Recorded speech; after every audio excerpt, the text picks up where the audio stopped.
dan Anda akan jauh dari kasih sayang alam semesta, dan Anda akan menjadi orang yang teralinasi, yang terisolir dari limpahan kasih sayang alam semesta. Padahal untuk menghadapi situasi dan kondisi yang saat ini banyak mara bahaya, terutama potensi dari bencana alam, baik yang datang dari unsur air, unsur tanah, semua itu bisa diantisipasi dengan cara Anda mendekatkan diri kepada alam, dan Anda berada di dalam rengkuan Sang Bobo Angkoso dan dalam pangkuan Sang Ibu Bumi Pertiwi.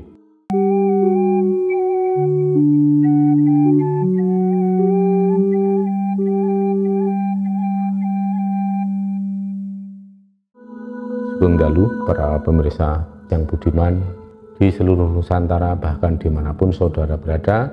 Salam sejahtera, salam kebajikan, Om Swastiastu, Namo Buddhaya, salam salam rahayu.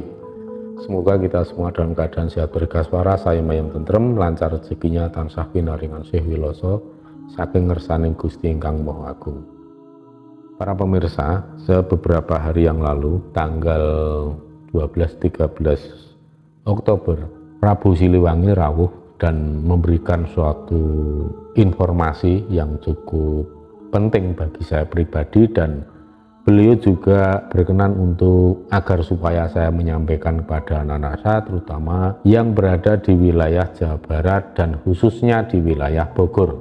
Apa yang terjadi? Ya, sebenarnya sudah beberapa hari ini kita bisa melihat bagaimana bencana yang terjadi di wilayah Jawa Barat, wilayah Banten, itu memang sangat intensif terjadi. Kita bisa melihat di sana terjadi banjir bandang yang cukup dahsyat di wilayah Banten, di wilayah Lebak ya, dan di sekitar wilayah Jawa Barat juga. Namun demikian, itu sepertinya belum merupakan sesuatu yang sifatnya urgent bagi Prabu Siliwangi, karena justru beliau memberikan perintah agar supaya terutama untuk sedulur-sedulur yang berada di wilayah Bogor, Jawa Barat, itu supaya ekstra hati-hati, supaya lebih waspada, karena potensi-potensi bencana alam yang berasal dari unsur air dan tanah itu sangat besar potensinya. Mungkin di daerah Bogor saat ini memang beberapa tempat itu memang sudah tergenang oleh banjir, tapi saya kira itu belum seperti yang dimaksud oleh Eyang Prabu Siliwangi, karena ada sesuatu yang sepertinya lebih urgent dan lebih gawat dari itu. Dan seperti sebelum-sebelumnya saya menyampaikan suatu pesan seperti ini bukan bertujuan untuk membuat cemas dan takut, tetapi saya berharap agar supaya para pemirsa, sedulur-sedulur semua dapat melakukan langkah mitigasi bencana yang lebih baik. Mitigasi bencana adalah langkah antisipasi atau well prepare, persiapan sebaik mungkin sebelum kemungkinan atau potensi bencana itu terjadi, sehingga apabila terjadi bencana alam betul-betul sudah siap dan mudah untuk menyelamatkan diri. Dan perlu saya tambahkan juga nanti bahwa mitigasi bencana tidak hanya sesuai dengan protap atau juknis yang ditetapkan oleh BMKG, oleh BNPB, Badan Penanggulangan Bencana Nasional, tapi saya pribadi juga menyusun beberapa juknis gitu aja, petunjuk teknis cara melakukan mitigasi bencana secara spiritual. Ini yang pertama saya sampaikan adalah mitigasi bencana yang dilakukan sesuai dengan petunjuk pemerintah melalui BMKG dan BNPB. Apabila kita menghadapi suatu potensi bencana alam berupa tanah longsor dan banjir, saya kira mitigasi bencana juga tidak jauh beda dengan saat menghadapi potensi letusan gunung berapi. Mitigasi bencana yang standar dilakukan itu adalah mengemas atau mempacking benda-benda berharga. Di sini ada surat-surat tanah, kemudian ada BPKB, STNK, bisa jadi surat pegadaian, ya kecuali surat cinta ya itu bisa dihanyutkan pun tidak apa-apa kalau memang nggak penting. Ada suara kuntilanak. Dan kemudian ada lagi binatang ternak atau hewan ternak.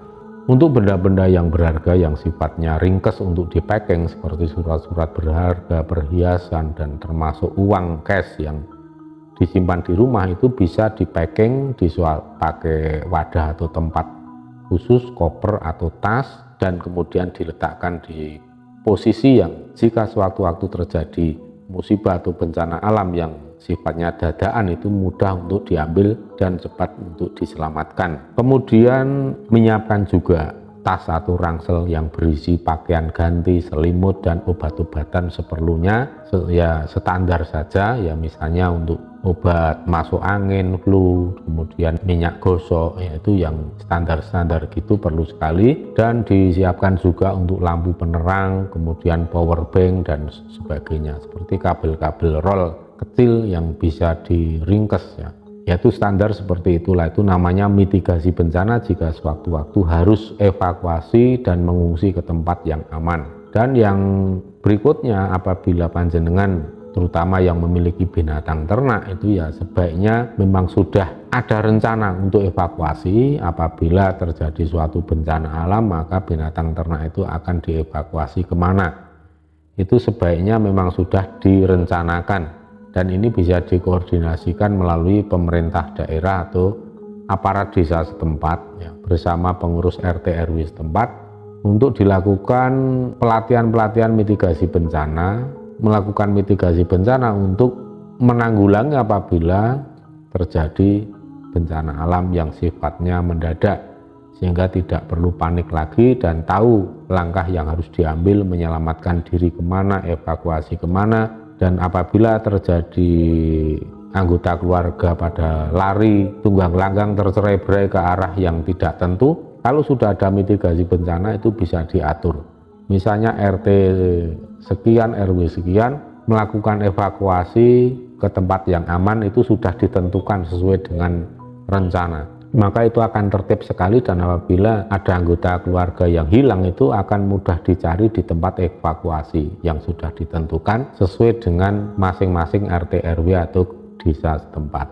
Kemudian langkah berikutnya adalah melakukan mendiagnosa atau mendeteksi di mana daerah-daerah atau wilayah yang sekiranya paling rawan terjadi bencana alam, misalnya daerah-daerah yang lembah, yang mudah tertimpa tanah longsor atau banjir bandang, itu supaya bisa dikalkulasi dan dipetakan juga. Jadi ada mapping di mana wilayah-wilayah yang rawan bencana level 1, level 2, level 3, dan kemana wilayah-wilayah tersebut akan dievakuasi apabila terjadi bencana.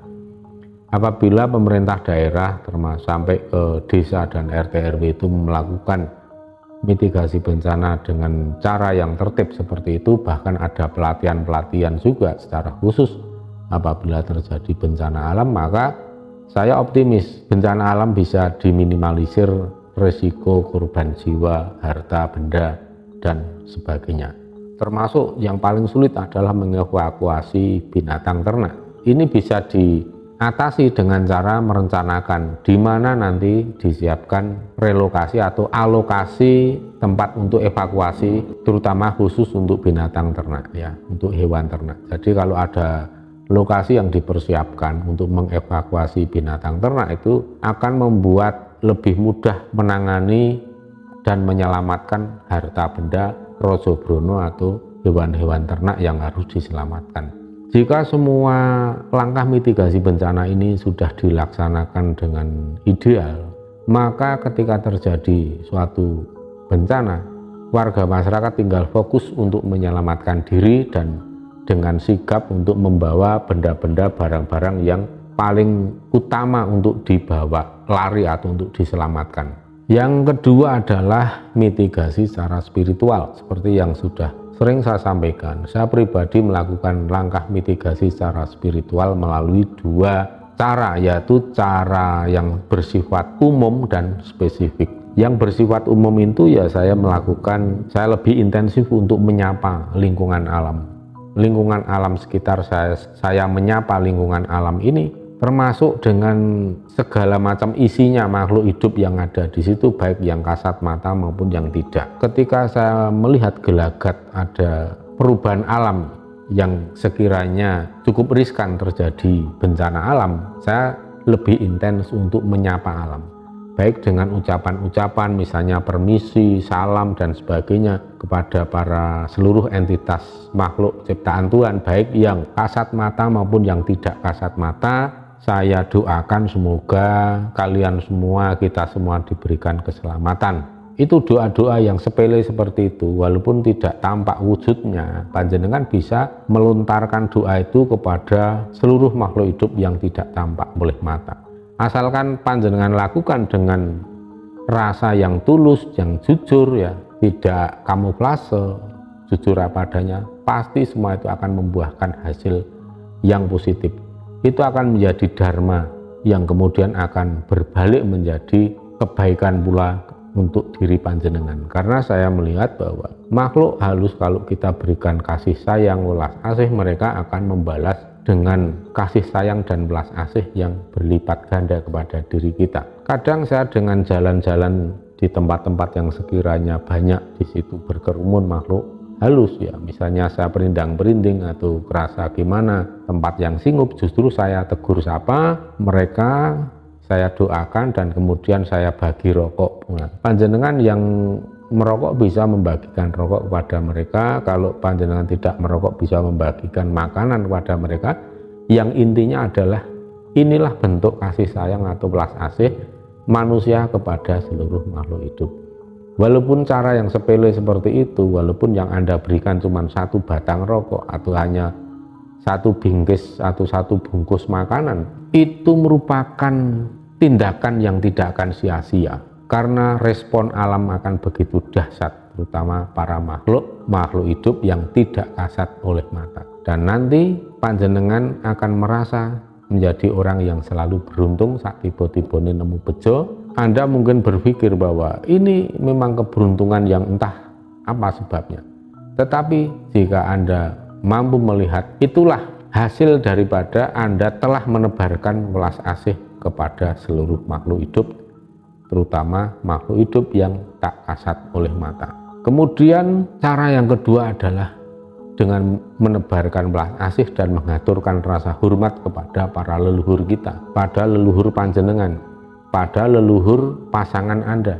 Kalau saya lakukan untuk mendekatkan diri agar mendapatkan naungan welas asih para leluhur, ya saya dengan cara menghaturkan pisungsung atau sesaji kepada para leluhur setiap malam Jumat dengan weton apapun, dan khusus malam Selasa Kliwon dengan standar sesaji, misalnya teh tubruk, kopi tubruk manis disertai dengan kembang setaman. Kalau tidak ada kembang setaman ya cukup kembang 3 macam yang ada di sekitar rumah panjenengan. Haturkan, niatkan untuk dihaturkan kepada para leluhur yang menurunkan Anda, menurunkan pasangan Anda. Berterima kasihlah dan nyatakan bahwa Anda menghormati para leluhur dan terima kasih karena sudah dibimbing dan diarahkan.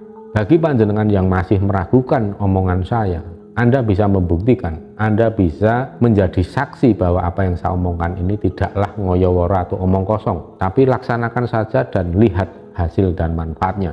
Dan tidak usah nunggu nanti kalau sudah akhir zaman atau akhir bulan, tetapi Anda bisa langsung menyaksikan secara spontan apa manfaat. Paling tidak kita akan menjadi orang yang merasa ayom-ayom tentrem karena kita merasakan betul ada energi yang melindungi kita, baik itu energi yang berasal dari para leluhur, energi yang berasal dari welas asih teman-teman, sahabat, kerabat kita, maupun welas asih yang datang dari para makhluk halus.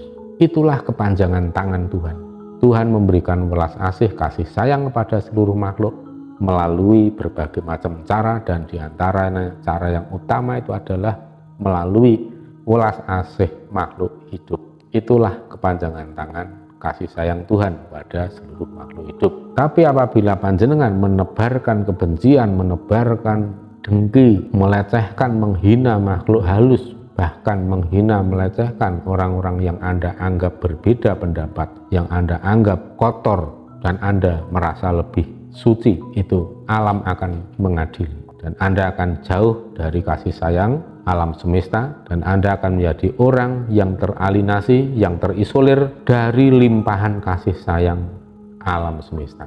Padahal untuk menghadapi situasi dan kondisi yang saat ini banyak mara bahaya, terutama potensi dari bencana alam, baik yang datang dari unsur air, unsur tanah, semua itu bisa diantisipasi dengan cara Anda mendekatkan diri kepada alam, dan Anda berada di dalam rengkuan Sang Bopo Angkoso dan dalam pangkuan Sang Ibu Bumi Pertiwi, maka tebarkanlah welas asih, hilangkan semua kebencian, hilangkan politik identitas, karena itu hanya akan mencelakai diri Anda sendiri dan mencelakai makhluk hidup lainnya. Politik identitas seperti itu hanya menciptakan neraka bagi diri Anda sendiri maupun bagi orang banyak. Dan perlu saya ulangi sekali lagi untuk sedulur-sedulur dan saudara-saudara saya yang ada di wilayah Bogor, baik di kota maupun yang di pelosok di pinggir daerah, semoga selalu diberikan energi keselamatan, dan apabila nantinya terjadi suatu mara bahaya yang muncul dari fenomena alam atau bencana alam, semua sudah melakukan langkah antisipasi dan akhirnya mendapatkan jalan yang terbaik untuk meraih keselamatan, baik untuk keselamatan raga maupun keselamatan jiwa. Akhir kata, semoga tansah pineringan wilujeng rahayu kang tinemu bondo lan bejo kang teka saking kersaning Gusti, Suradira jaya ningrat lebur dening pangastuti, rahayu saking titah dumadi, jaya-jaya wijayanti.